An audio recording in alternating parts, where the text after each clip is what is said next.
wabarakatuh. Halo semua, saya Amira Fadilah dan saat ini saya akan memaparkan materi tentang Pancasila sebagai dasar nilai pengembangan ilmu. Nah, topik ini penting karena di era zaman sekarang perkembangan ilmu pengetahuan dan teknologi berjalan sangat pesat dan kita itu perlu fondasi yang kuat untuk ilmu yang kita kembangkan itu agar bermanfaat dan bisa beradab. Nah, fondasi ini itu adalah Pancasila. Nah, kita masuk ke pembahasan yang pertama, yaitu tentang pengertian dan konteks. Nah, Pancasila adalah dasar negara sekaligus pandangan hidup bangsa Indonesia. Dalam pengembangan ilmu pengetahuan, nilai-nilai Pancasila menjadi penyaring etis dan moral.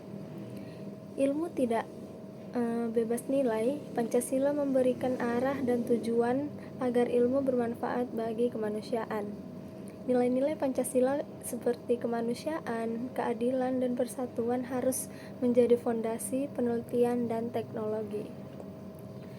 Nah, mari kita pahami dulu apa hubungan antara Pancasila dan ilmu pengetahuan. Pancasila itu bukan hanya sebagai dasar negara, tapi juga menjadi panduan moral dan etika dalam kehidupan, termasuk di bidang keilmuan. Ilmu itu sebenarnya tidak netral. Bagaimana cara kita meneliti, tujuan kita meneliti, dan dampaknya itu harus sesuai dengan nilai-nilai kemanusiaan. Karena itu, Pancasila ini hadir sebagai penyaring dan penentu arah agar ilmu itu tidak lepas kendali dan tetap berpihak kepada kebaikan bersama. Kita lanjut ke pembahasan berikutnya, yaitu nilai-nilai Pancasila dalam ilmu. Ketuhanan yang Maha Esa, nih sila pertama. Ilmu harus tetap mempertimbangkan nilai-nilai spiritual dan etika. Sila kedua, kemanusiaan yang adil dan beradab. Ilmu digunakan untuk kesejahteraan dan tidak merugikan manusia. Sila ketiga, persatuan Indonesia. Ilmu menjadi alat pemersatu, bukan pemecah. Sila keempat, kerakyatan yang dipimpin oleh hikmat kebijaksanaan dalam permusyawaratan perwakilan.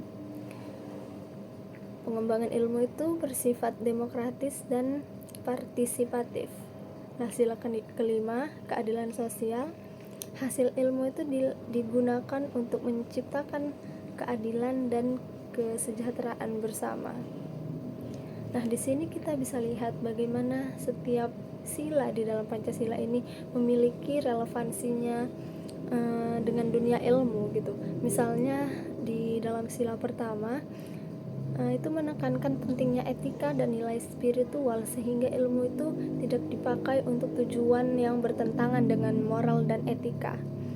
Nah, sila kedua itu mengingatkan kita agar ilmu yang kita gunakan itu harus demi kemanusiaan, bukan malah merugikan sesama. Begitu juga dengan sila ketiga sampai sila kelima, semua itu memberikan pandangan agar ilmu kita itu inklusif, adil, dan memajukan masyarakat secara merata. Next, kita lanjut ke berikutnya, yaitu relevansi dan tantangan. Di era globalisasi dan digitalisasi ini, ilmu berkembang sangat cepat dan bebas. Nah, tantangannya itu adalah ilmunya ini kadang dipakai untuk kepentingan pribadi, ekonomi, atau merusak lingkungan. Yang kedua itu adalah Pancasila berperan sebagai filter moral dan budaya lokal dalam pengembangan ilmu. Dan yang terakhir adalah pengembangan ilmu harus tetap berakar pada jati diri bangsa Indonesia. Sekarang di era modern ini, ilmu itu berkembang sangat cepat, tetapi perkembangan ini tuh membawa tantangan. Ilmu bisa disalahgunakan untuk eksploitasi, bisa jadi monopoli, dan bisa jadi itu merusak lingkungan. Nah, disinilah Pancasila berfungsi sebagai penjaga nilai dengan menjadikan Pancasila ini sebagai dasar. Dan ilmu yang kita kembangkan itu tidak hanya canggih secara teknologi, tetapi juga berakar pada budaya bangsa yang berpihak kepada kepentingan rakyat. Nah, jadi dapat disimpulkan bahwa Pancasila bukan hanya dasar negara, tetapi juga menjadi dasar etis dalam pengembangan ilmu pengetahuan yang ada di Indonesia. Nilai-nilai dalam Pancasila mampu membimbing arah agar ilmu ini tidak menyimpang dari kemanusiaan, keadilan, dan kebaikan bersama. Di tengah kemajuan teknologi dan tantangan global, Pancasila memberikan pijakan moral agar ilmu tidak hanya canggih tetapi juga beradab.